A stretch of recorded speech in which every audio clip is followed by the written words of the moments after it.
Berbicara tentang nyamuk, pasti semua manusia di dunia ini menganggap nyamuk adalah hewan yang mengganggu kehidupan manusia. Semua manusia pasti pernah merasakan digigit nyamuk. Gigitan yang diberikan oleh nyamuk dapat mengakibatkan rasa gatal dan pedih.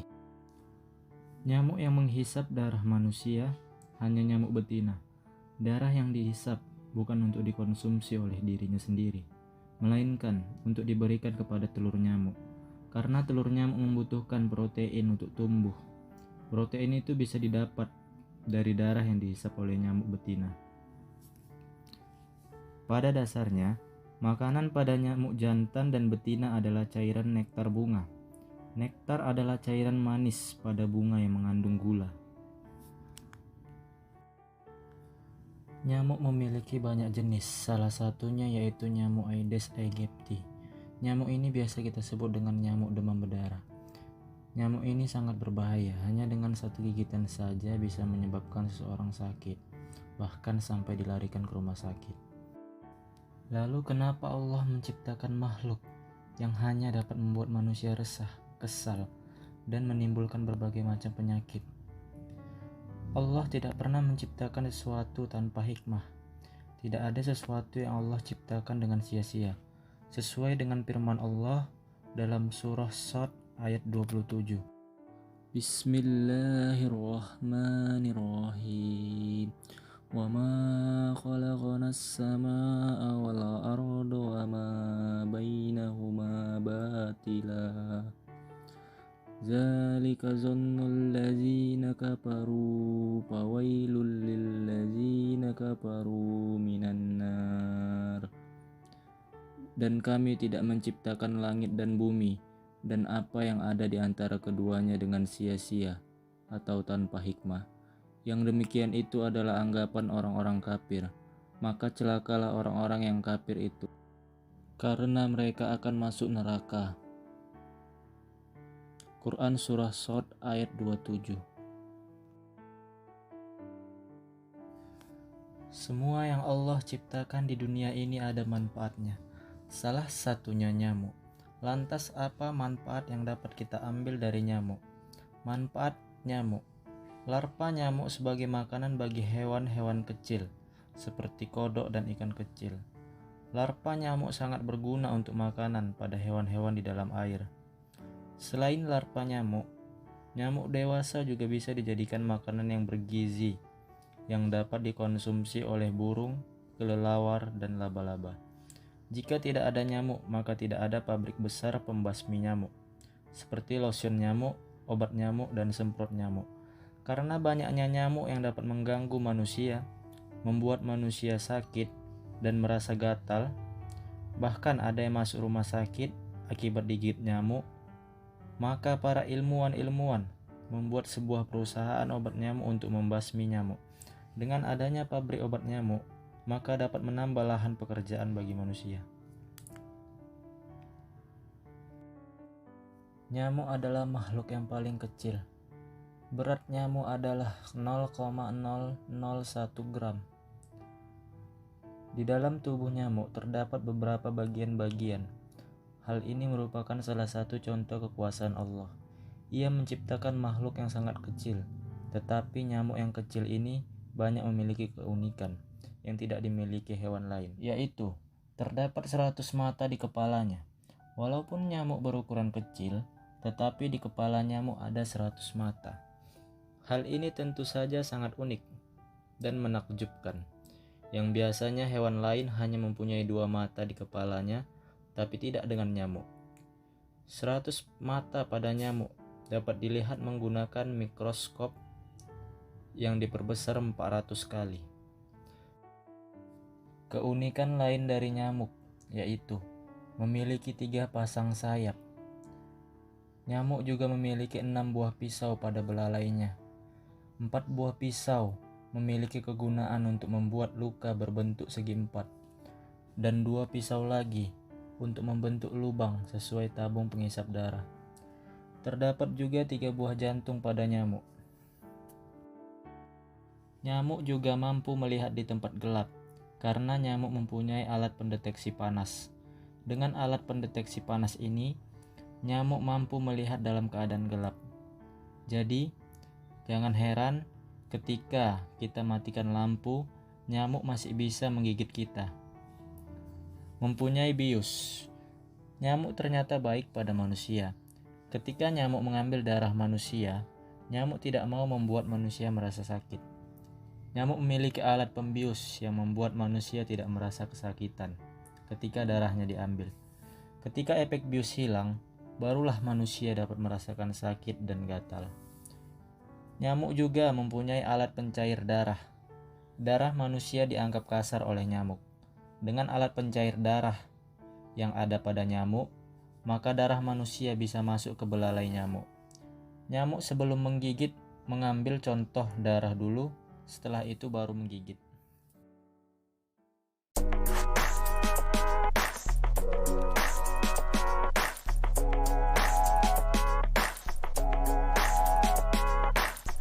Lebah merupakan serangga yang hidupnya berkelompok dan masuk ke dalam suku. Menurut para ilmuwan, lebah adalah hewan yang sangat penting bagi keberlangsungan ekosistem. Lebah juga merupakan salah satu hewan yang istimewa serta unik. Mereka diperintahkan Allah untuk melaksanakan tugas-tugas di muka bumi. Dengan kata lain, hewan lebah ini telah diberikan wahyu oleh Allah Subhanahu wa Ta'ala tentang fitrahnya di dunia. Diabadikan sebagai nama surat di dalam Al-Quran, yakni surat An-Nahl yang artinya lebah, pada ayat ke-68 yang berbunyi, Bismillahirrahmanirrahim. Wa auha rabbuka ilan nahli anittakhizi minal zibali yubutan wa minas sajari wa mimma yaqrisun. Artinya, dan Tuhanmu mewahyukan kepada lebah, buatlah sarang-sarang di bukit-bukit, di pohon-pohon kayu, dan di tempat-tempat yang dibikin manusia. Kemudian, makanlah dari tiap-tiap macam buah-buahan dan tempuhlah jalan Tuhanmu yang telah dimudahkan bagimu. Lebah dikatakan sebagai salah satu hewan istimewa yang mempunyai banyak manfaat, karena koloni-koloni lebah menghasilkan madu, di mana madu tersebut telah menjadi konsumsi yang lazim bagi manusia, bahkan seringkali digunakan untuk obat. Oleh karena keistimewaan tersebut, manusia hingga hari ini terus-menerus membudidayakan lebah. Keistimewaan lebah yang lain juga dijelaskan Allah dalam ayat selanjutnya, yaitu Quran Surah An-Nahl ayat ke-69. Bismillahirrahmanirrahim. Summa kuli min kulli samarati fasluki subula rabbiki zululan yahruzu min butuniha sarabun muhtalifun alwanuha fihi sifaa'un linnas inna fi zalika la'ayatan laqaumin yatafakkarun. Artinya, dari perut lebah itu keluar minuman atau madu yang bermacam-macam warnanya. Di dalamnya terdapat obat yang menyembuhkan bagi manusia. Sesungguhnya, pada yang demikian itu benar-benar terdapat tanda kebesaran Allah bagi orang-orang yang memikirkan. Sebagai penyembuh ini, Rasulullah Shallallahu Alaihi Wasallam pernah bersabda, penyembuhan terbagi atas 3 macam, yaitu bekam, minum madu, atau membakar dengan api. Dan aku melarang umatku membakar dengan api, hadis riwayat Bukhari dan Muslim. Rasulullah juga pernah menyuruh sahabatnya untuk meminumkan madu kepada salah seorang yang sedang sakit. Ketika sudah diminumkan madu tersebut kepada orang sakit sebanyak 3 kali, lalu penyakitnya pun sembuh. Yang terakhir dapat disimpulkan bahwa tanda-tanda kekuasaan Allah Subhanahu wa Ta'ala pada hewan lebah ini antara lain: pertama, hinggap di tempat yang bersih dan hanya menyerap yang bersih saja. Kedua, mengeluarkan yang bersih, yaitu berupa madu yang sangat banyak manfaatnya. Ketiga, bersifat tidak merusak atau tidak akan merusak lingkungan atau tempat yang dihinggapinya. Keempat, bekerja secara kolektif dan tunduk pada suatu pemimpin dalam koloni besar dan tidak pernah menyendiri. Dan yang terakhir, kelima, tidak pernah melukai kecuali jika ada yang mengganggu mereka. Assalamualaikum warahmatullahi wabarakatuh. Puji syukur kehadirat Allah Subhanahu wa Ta'ala. yang telah memberi kita rahmat kesehatan, kesempatan sehingga saya dapat menyampaikan penjelasan ini. Salawat dan salam tak lupa pula kita hanturkan kepada Nabi besar Muhammad SAW. Allahumma sholli wa sallim wa barik alaihi. Baiklah, di sini saya akan menyampaikan tanda-tanda kebesaran Allah terhadap kapal di laut dan burung-burung di langit. Tanda-tanda kebesaran Allah terletak pada kapal di lautan. Sadarkah Anda bagaimana sebuah benda bisa mengapung di atas lautan? Sebagaimana Allah telah menjelaskan pada firman-Nya. Ayatihil jawari fil bahri kal a'lami. Artinya, dari tanda-tanda kebesarannya ialah kapal-kapal di tengah yang berlayar di laut seperti gunung-gunung. Surat Asy-Syura ayat 32. Tanda kebesaran selanjutnya adalah burung-burung yang berterbangan di langit. Apakah Anda pernah berpikir bagaimana seekor burung bisa terbang bebas di angkasa tanpa ada penopang di sekelilingnya? Semua ini terjadi berkat hewan ini memiliki sayap, atau semua ini terjadi karena adanya kekuasaan Allah. Dan di sini Allah menjawab semua pertanyaan itu dalam firman-Nya. Alam yarau ila tayri musakharati fi jawis samai mayam sakuhunna ilallahi inna fi zalika li ayati liqaumi muslimun. Assalamualaikum warahmatullahi wabarakatuh. Nama saya Sadrina Azhara Lubis dari PGMI 1 akan menjelaskan tanda-tanda kekuasaan Allah Subhanahu wa Ta'ala yang dapat dilihat oleh indera manusia. Berikut penjelasannya. Makhluk Allah Subhanahu wa Ta'ala yang dapat dilihat oleh panca indera manusia adalah tumbuh-tumbuhan. Mereka tumbuh dengan subur terjadi karena adanya air dan adanya cahaya yang menyinari mereka.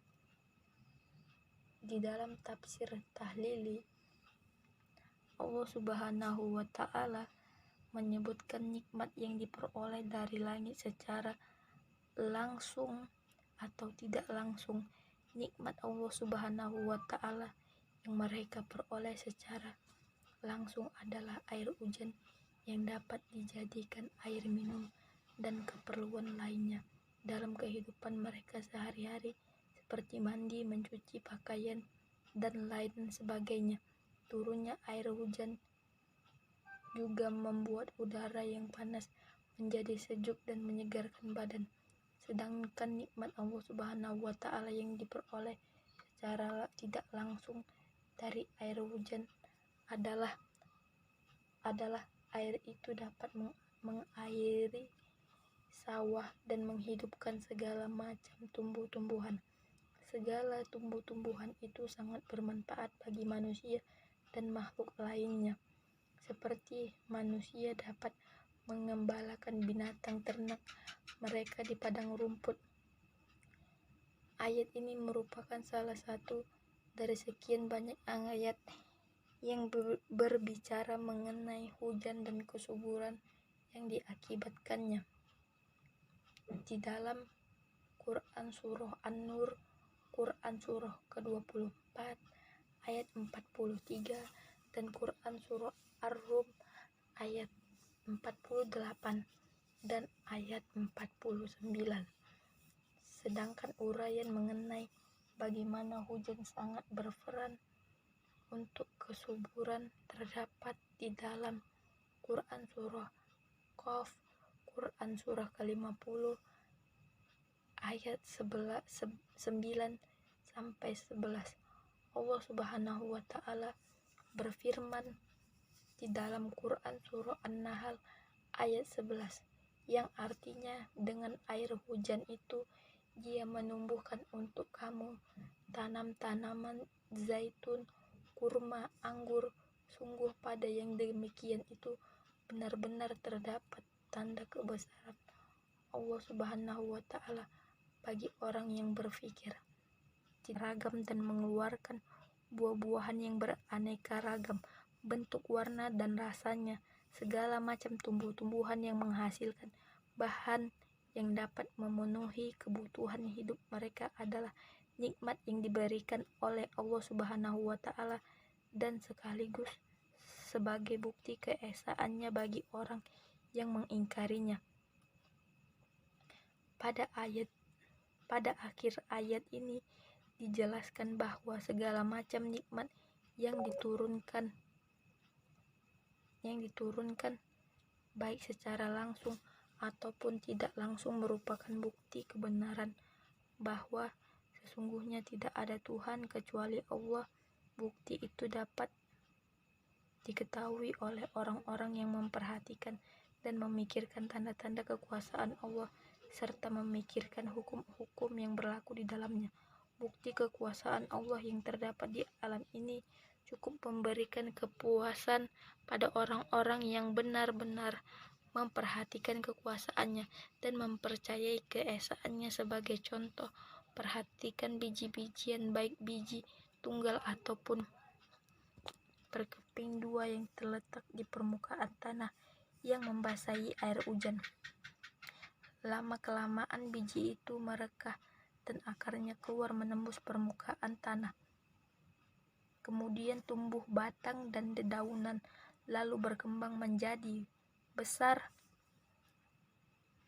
berbunga dan berbuah. Salah satu yang menarik perhatian ialah biji-bijian yang hampir sama bentuknya menghasilkan tumbuh-tumbuhan yang beraneka ragam dan menghasilkan buah-buahan yang bermacam-macam bentuk, warna, dan rasanya. Orang yang menyaksikan hal tersebut akan melihat bahwa pencipta dari segala macam-macam tumbuhan itu pasti Zat Maha yang sempurna yang tidak bisa disaingi oleh zat-zat yang lain. Dialah yang berhak dipertuhan dan disembah. Di dalam Quran surah An-Nahl ayat 12, Allah Subhanahu wa Ta'ala berfirman, Dia menundukkan malam dan siang, matahari dan bulan untukmu, dan bintang-bintang dikendalikan dengan perintahnya. Sungguh pada demikian itu benar-benar terdapat tanda-tanda kebesaran Allah bagi orang yang mengerti. Sekian, wassalamualaikum warahmatullahi wabarakatuh.